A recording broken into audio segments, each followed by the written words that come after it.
ಪ್ರತಿಭಟನೆ ಎದಕ್ಕೆ ಮಾಡ್ತಿರೋದಪ್ಪ ಅಂದರೆ ರಾಜ್ಯದಲ್ಲಿ ಬಳ್ಳಾರಿ ಜಿಲ್ಲೆಯಲ್ಲಿ ಹಿಂಗಾರು ಜೋಳವು ಇನ್ನು ಖರೀದಿ ಕೇಂದ್ರಗಳು ಓಪನ್ ಮಾಡಿಲ್ಲ. ಅದಕ್ಕೆ ನೋಂದಣಿಕೆ ಮಾಡಿಲ್ಲ, ನಾನು ನೋಂದಣಿಕೆ ಮಾಡ್ಕೋಬೇಕಂತೇಳಿ ಅದಕ್ಕೆ ಹೋರಾಟ ಮಾಡ್ತಾಯಿದ್ವಿ. ಇವಾಗ ಮುಂಗಾರು ಮಾಡ್ಯಾರ, ಆಲ್ರೆಡಿ ಮಾಡ್ಯಾರ, ತೂಕ ಆಗ್ತದೆ, ಮುಂಗಾರಿಗೆ ಹೋಗಲ್ಲ. ಇವಾಗ ಹಿಂಗಾರದಿಂದ ಏನು ಮಾಡಿಲ್ಲ, ಹಿಂಗಾರಿಗೂ ಏನು ಮಾಡಿಲ್ಲ ಸರ್ ಇನ್ನು. ಅದಕ್ಕೆ ಹಿಂಗಾರು ಜೋಳ ಓಪನ್ ಮಾಡ್ಬೇಕಂತೇಳಿ ನೋಂದಣಿಕೆ ಮಾಡ್ಬೇಕಂತೇಳಿ ಅಷ್ಟೇ. ಅದಕ್ಕಾಗಿ ಇದಕ್ಕೆ ಹೋರಾಟ ಮಾಡಿ ಡಿ ಸಿ ಇಲ್ಲಿಂದ ಯಾವಾಗ ಮಾಡಬೇಕಾಗಿತ್ತು ಹಿಂಗಾರು ಯಾವಾಗ ಮಾಡೋಕೆ ಸರ್. ಇಷ್ಟಕ್ಕೆ ಬಂದ್ಬಿಟ್ಟಿತ್ತು, ಹೋದ ವರ್ಷ ಅವಲ್ಲಿ ಇಷ್ಟಕ್ಕೆ ಬಂದ್ಬಿಟ್ಟಿತ್ತು, ಅವಲ್ಲಿ ಡಿಸೆಂಬರ್ ಚಾಲು ಆಯಿತು. ಈ ವರ್ಷ ಭಾರಿ ಲೇಟ್ ಆಗಿದೆ. ಅದಕ್ಕೆ ಮಳೆಗಳು ಬಂದರೆ ರೈತರಿಗೆ ಭಾರಿ ತೊಂದರೆ ಆಗ್ತದೆ. ಎಲ್ಲ ಜಾಳಗಳು ಇಟ್ಟಂಡ್ರೆ ಮನೆಗಳ ರೈತರು, ಅದಕ್ಕೆ ತೊಂದರೆ ಆಗ್ತದೆ. ಅದಕ್ಕಾಗಿ ಇವೆಲ್ಲ ಬೆಲೆಗಳು ಇಲ್ಲ ಸರ್. ಮಾರ್ಕೆಟ್ನಾಗ ಬಂದು 1800ಲಿಂದ 2200-300 ರೂಪಾಯಿ ಆಯ್ತು ಮಾರ್ಕೆಟ್ನಾಗ. ಅವ್ರ ರೈತರಿಗೆ ಭಾರಿ ಲಾಸ್ ಆಗುತ್ತೆ. ಅದಕ್ಕಾಗಿ ಗೌರ್ಮೆಂಟ್ ರೇಟ್ 2370 ರೂಪಾಯಿ ಆಯ್ತು, 3370 ರೂಪಾಯಿ ಐತೆ, 70 ರೂಪಾಯಿ ಐತೆ. ಅದಕ್ಕಾಗಿ ಗೌರ್ಮೆಂಟ್ ಅನುಕೂಲ ಆಗ್ತದೆ ಇವೆಲ್ಲ ರೈತರು ಮಾರಕ.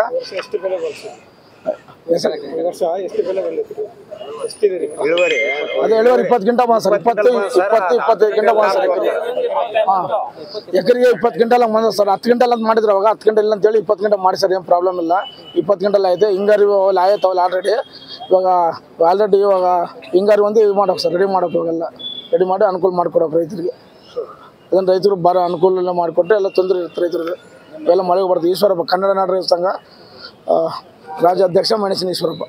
ಇಲ್ಲಿ ಈಗ ರೈತರೆಲ್ಲ ನೆರೆದಿರ್ತಕ್ಕಂಥ ಕಾರಣ ಏನಂದರೆ, ಈ ಹಿಂಗಾರು ನೋಂದಣಿ ಕೇಂದ್ರ ಇನ್ನೂ ಇದುವರೆಗೆ ತೆಗೆದಿಲ್ಲ.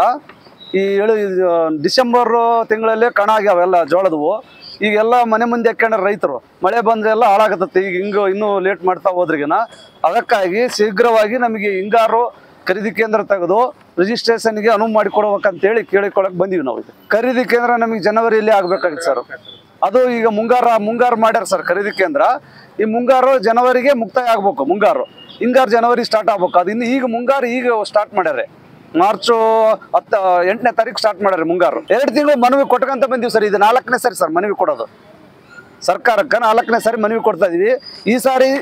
ಈ ಸಾರಿ ಸಮಾಕ್ಷಮವಾಗಿ ಕೊಡ್ತಾ ಇದೀವಿ ಸರ್. ಮತ್ತೆ ಇನ್ನೂ ಏನನ್ನು ವಿಳಂಬ ಮಾಡಿದ್ರೆ ಉಗ್ರವಾಗಿ ಹೋರಾಟ ಮಾಡೋದಕ್ಕಾಗಿ ನಿರ್ಧಾರ ಮಾಡೀವಿ ಸರ್. ಈಗ ನಮ್ಮ ಹೆಸರು ಕನ್ನಡ ನಾಡು ರೈತ ಸಂಘ ಉಪಾಧ್ಯಕ್ಷರು ಎನ್ ರಮೇಶ್ ಗೌಡ. ಬಳ್ಳಾರಿಯ ನಿರಂತರ ಸುದ್ದಿಗಾಗಿ ಬಳ್ಳಾರಿ ಬೆಳಗಾಯಿತು ಚಾನೆಲ್ನ ಸಬ್ಸ್ಕ್ರೈಬ್ ಮಾಡಿ ಹಾಗೂ ಬೆಲ್ ಐಕಾನ್ ಒತ್ತಿ.